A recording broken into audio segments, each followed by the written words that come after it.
Et voici Crime Story, les rendez-vous d'Alfred Hitchcock, racontés par Serge Sauvéan. Aujourd'hui, La salamandre d'Arthur Porges.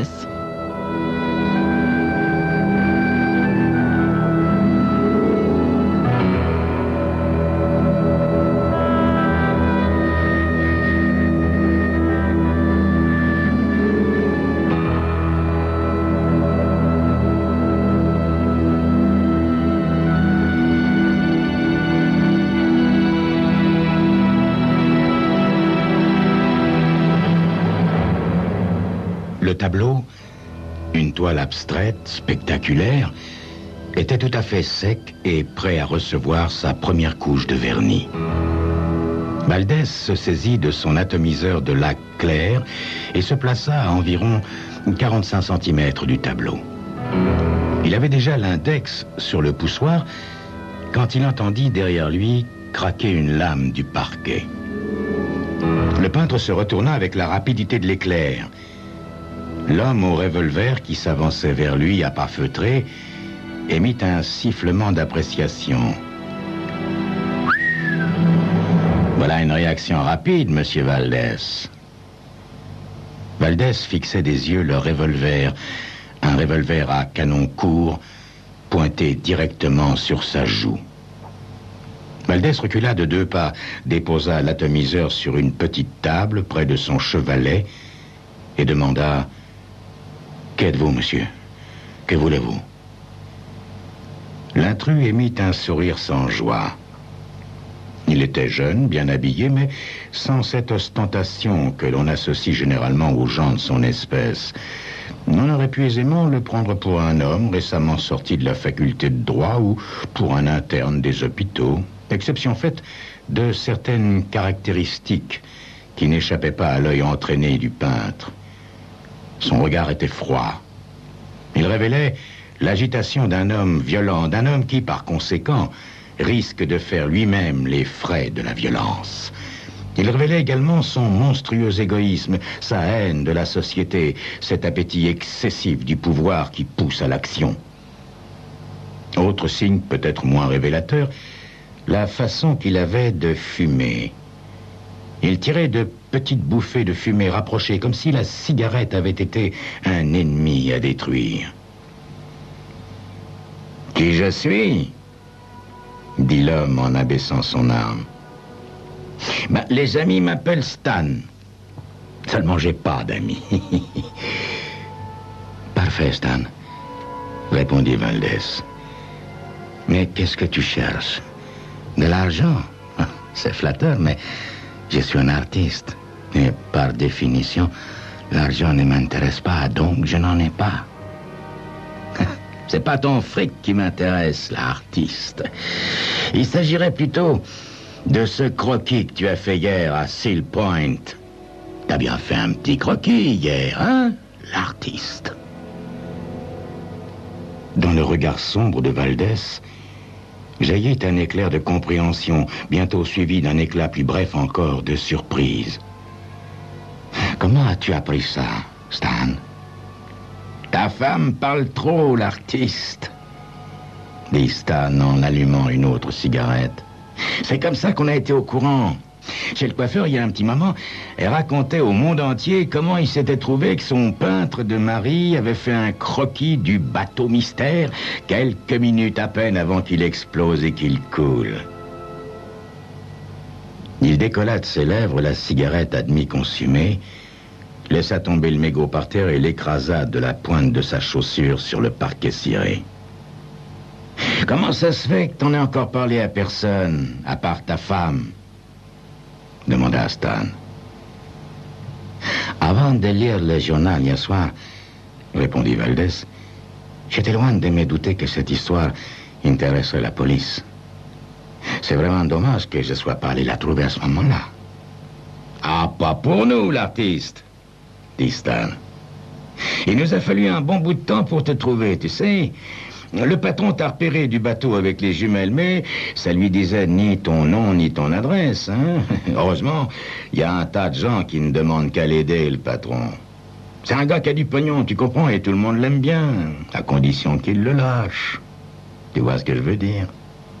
C'est comme ça qu'on a pu savoir que t'étais pas encore allé trouver les flics. Mais ta femme a dit que tu voulais pas te déranger avant d'avoir fini ce tableau. D'après toi, ça pouvait bien attendre un jour ou deux. En ce qui nous concerne, ça ne nous fera pas de mal, l'artiste. Quant à toi, c'est une autre histoire. Alors, ce croquis, ça vient? Valdès n'hésita que quelques secondes. Il n'était pas stupide au point d'aller discuter avec un homme comme Stan. Il s'agissait sûrement d'un sadique. Tout ce que demandait ce type, c'était un prétexte pour se laisser aller. Ça finirait peut-être par une raclée à coups de crosse de revolver ou par quelque chose de pire. Mais le peintre n'avait pas l'intention de le découvrir. Il se dirigea vers la petite table, prit le carnet de croquis et le tendit à Stan. Celui-ci s'en empara avec précaution. Ah, pas mal du tout, fit-il en tournant les pages. Dis donc, l'artiste, j'aimerais bien rencontrer cette petite mignonne aux cheveux longs. T'as croqué, là, hein? Stan ajouta quelques commentaires explicites sur les autres charmes du modèle, et Valdès se raidit. Il n'avait rien d'imprude, Valdès, et il avait un meilleur jugement sur les femmes que beaucoup d'autres hommes, en partie parce qu'il connaissait en homme de métier les courbes, les pleins harmonieux qui constituent la beauté féminine. Mais l'approbation moqueuse de Stan avait quelque chose de malpropre. Stan glissa le carnet de croquis sous son bras pendant qu'il allumait une autre cigarette. Valdès se demanda combien de temps exactement un paquet de cigarettes pouvait durer à un tel rythme. Ah, voilà celui que je cherche, fit Stan en déchirant le croquis d'un bateau. Dommage que tu vois si clair, Valdès. T'as dessiné 3 types sur le pont. Et en principe, il n'y en avait pas tant que ça. Seulement 2. Le patron avait pas tort, hein? Vous autres, les artistes qui traînez partout à tout dessiner, vous êtes une vraie menace. Faut que je reconnaisse qu'il avait raison, le patron. Un simple coup d'œil du bateau, et il s'est mis à avoir des soupçons. On ferait mieux de trouver ce gars-là en vitesse, qu'il a dit. On sait jamais ce qu'il a bien pu dessiner. C'est peut-être déjà trop tard, maintenant. Eh, c'était presque trop tard, hein, l'artiste? Seulement, voilà, tu voulais finir un tableau avant de répondre aux tas de questions des flics. Ta femme, elle voulait pas que tu attendes, hein? L'intuition féminine, l'artiste, faut toujours en tenir compte. Bon, tu as le croquis, Stan. Tu as ce que tu voulais. Maintenant, va-t'en. Stan sourit de nouveau, un rictus de requin plus effrayant qu'une menace verbale. Ah, t'es pas très amical, l'artiste. Faut te surveiller, mon gars. J'aime pas les gens qui sont pas polis avec moi. Valdès pâlit légèrement, mais ne dit rien. Il lui fallait se montrer très, très prudent, ne pas vouloir jouer au héros. Au besoin, peut-être, se verrait-il obligé d'amener le gars à tirer. Ça vaudrait mieux que les petits jeux et les plaisanteries auxquels ce psychopathe préférerait sans doute se livrer. Et Maria. Il fallait que Valdès se débarrasse de Stan d'une façon ou d'une autre avant que Maria ne revienne de chez le coiffeur. Ah, ça ferait pas l'affaire, dit Stan. Autrefois, les peintres savaient pas écrire, mais j'ai bien peur que toi, tu saches écrire. Ou pire, que tu fasses d'autres jolis dessins. Très bien, Stan, dit Valdès. Qu'as-tu l'intention de faire de moi?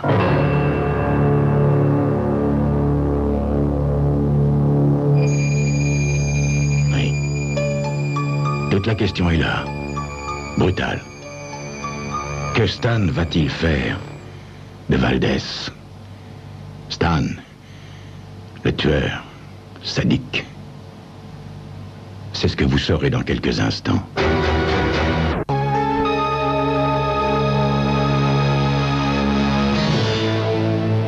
Il fallait gagner du temps. Les minutes qui passaient représentaient un sursis de vie et chacune d'elles pouvait fournir à Valdés l'occasion dont il avait besoin. Faut que je te fasse un dessin, l'artiste? Mon patron m'a dit de te faire taire une fois pour toutes. Si les flics étaient au courant du troisième homme à bord du bateau, on ne parlerait plus d'un simple accident, mais d'un meurtre. Et puis, il y a l'assurance. Un gros paquet de fric, comme un gars comme toi n'en voit jamais dans son métier. Alors, qu'est-ce que tu attends, Stan? Tire. Dit Valdés. Le temps passait. Maria n'allait pas tarder à rentrer. Il fallait qu'il fasse sortir le tueur avant le retour de Maria, même si cela devait lui ôter la vie. Autrefois, il y avait eu un Valdés à la tête de la grande armada. On ne comptait pas de l'âge dans la famille. Il ne fallait pas que Maria puisse trouver face à face avec ce tueur. C'est ta femme que j'attends, l'artiste, dit Stan. Elle va pas tarder à rentrer, ta petite femme. Stan s'attendait sans aucun doute à une réaction de désespoir de la part du peintre et s'apprêtait à l'apprécier. Mais Valdés ne réagit pas. Seul un bref éclair passa dans son regard. Le visage du tueur s'assombrit sous l'effet d'une déception presque enfantine. Il s'avança vers la plus grande toile et la considéra, les poings sur les hanches. « Qu'est-ce que c'est que ce truc-là, l'artiste? On dirait quelque chose qui brûle. »« C'est une salamandre, » répondit Valdés. Puis, voyant que l'autre ne comprenait pas, il expliqua. « Une salamandre est un reptile mythique qui vit dans les flammes. »« Ouais, pour moi, c'est du barbouillage, » répondit Stan. Il écrasa l'extrémité rougeoyante de sa cigarette à l'endroit le plus embrasé du tableau. Une partie du vernis fondit rapidement, puis le feu s'éteignit en laissant des taches noires goudronneuses sur les teintes claires de la toile. Valdés fit la grimace. « T'es bien installé pour un artiste, » dit Stan en faisant les 100 pas dans l'atelier. C'était une grande pièce peu meublée, apparemment un ancien grenier, car il y avait une immense lucarne. Les fenêtres étaient petites et solidement protégées par des barreaux rouillés. Rien n'encombrait la pièce à l'exception du matériel de peinture. Des tubes de couleur sur une petite table, des chevalets et des toiles vierges. « Est-ce que tu ne pourrais pas laisser ma femme en dehors de cette histoire ?» demanda Valdés. Tout ce qu'elle sait, c'est le peu que je lui en ai dit. Maria n'a pas la moindre idée du nombre de gens qui se trouvaient à bord de ce bateau. Et puis, ça ne serait qu'un témoignage par ouï-dire. Ça ne vaut rien au tribunal. Vous n'avez pas besoin de la tuer, elle aussi. Le patron, il tient pas à ce que cette affaire aille jusqu'au tribunal, l'artiste, dit Stan en souriant. Si les flics ne font que se douter de la présence d'un troisième homme, on est foutu. Mais détends-toi, l'artiste. Qui te parle de tuer? Je veux seulement poser quelques questions à ta petite femme. Mais si elle connaît pas les réponses, personne ne lui fera de mal. Je te le jure. Ah, voilà, le boss m'a dit tout spécialement, quoi que tu fasses, Stan, touche pas à la petite femme du peintre. C'est un tendre, le patron. C'est un tendre. Je ne te crois pas, Stan.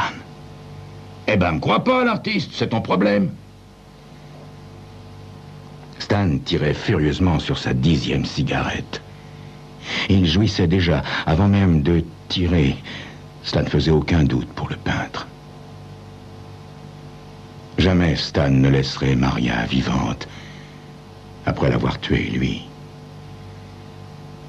Valdés se trouvait dans une terrible situation.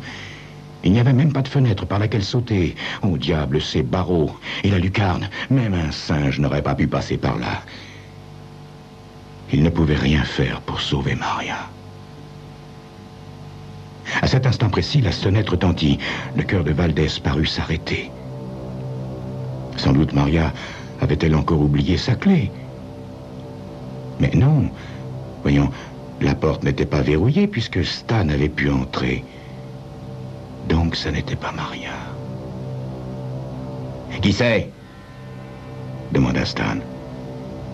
« Comment je le saurais? La police, j'espère. » Tu parles, l'artiste. Il n'y a pas une demi-heure, ta petite femme a dit que c'est que demain que t'irais chez les flics. Peut-être que j'ai décidé d'y aller avant que tu arrives ici, Stan. Oh, tu cherches à gagner du temps, l'artiste? Alors ça doit être ta femme. Ok, reste où tu es, pas un geste. Comme je te l'ai dit, je veux seulement lui poser quelques questions, alors viens pas tout gâcher. Si tu fais le moindre geste, je tire sur elle, là, sur le pas de la porte. Compris? Puis après, j'en finirai avec toi. Alors tiens-toi peinard. Et il n'arrivera rien. Bouge pas, je reviens. Stan mentait. Valdès le savait. Ils étaient, Maria et lui, condamnés à mort, tous les deux. La seule raison pour laquelle Stan ne le tuait pas immédiatement était sans doute qu'il voulait éviter qu'un trop long délai ne séparât les deux coups de feu. En tirant 2 coups de feu rapprochés, il aurait une chance de se sauver avant de voir arriver quelqu'un. Stan avait quitté l'atelier et se trouvait maintenant à la porte, au bout du vestibule. Valdès avait la possibilité de se sauver par la porte latérale sans se faire repérer. Mais le seul résultat serait de laisser Maria seule, face au tueur. Elle pourrait fort bien être morte avant que le peintre ait le temps de faire le tour de l'immeuble. Les poings crispés sous l'effet de l'angoisse, Valdès inspecta de nouveau la pièce. Son regard inquiet se posa sur la petite table chargée de tubes de peinture et remarqua quelque chose d'autre. Une idée brusquement jaillit dans son esprit, en même temps que le souvenir pénible d'un accident dû à l'inattention et dont il avait bien failli mourir. Comme pour chercher un encouragement, le peintre jeta un coup d'œil rapide sur la salamandre de la toile qu'il était en train de peindre et le message secret qu'elle lui adressait.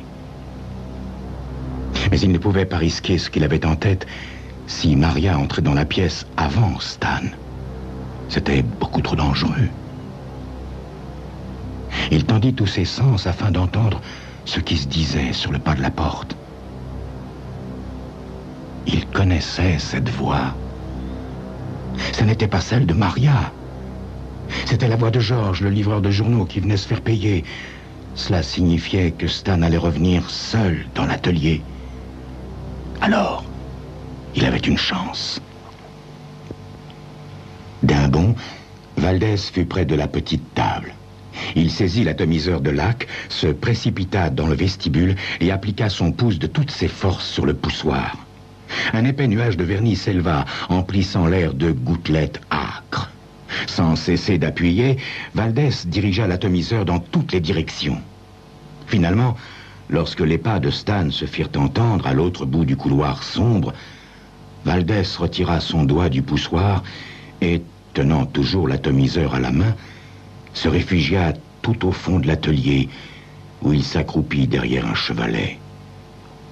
Fasse le ciel que le produit ne se répande pas trop vite ou trop loin, mais juste assez pour être mortel. Tirant sur le mégot incandescent de sa dernière cigarette, le tueur émergea dans le nuage concentré de lac.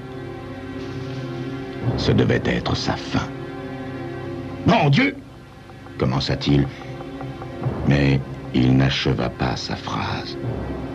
Valdès entendit un bruit d'explosion, immédiatement suivi par un déchirant cri de souffrance. Il risqua alors un coup d'œil pour voir Stan, transformé en brasier, traverser le vestibule en courant sans cesser de hurler. Derrière lui, quelques langues de feu bleuâtres léchaient les murs et le sol, franchissaient même la porte jusqu'à l'intérieur de l'atelier. Valdès ne tarda pas à venir à bout des flammes en les étouffant avec un morceau de tissu. Puis, il se laissa tomber dans un fauteuil. Il était d'une pâleur mortelle. Venant du dehors parvenait maintenant le faible murmure d'une foule excitée. C'est étrange comme les gens arrivent rapidement quand on n'a plus besoin d'eux. Soudain, une musique s'éleva dans l'air chaud de l'atelier et frappa les oreilles du peintre.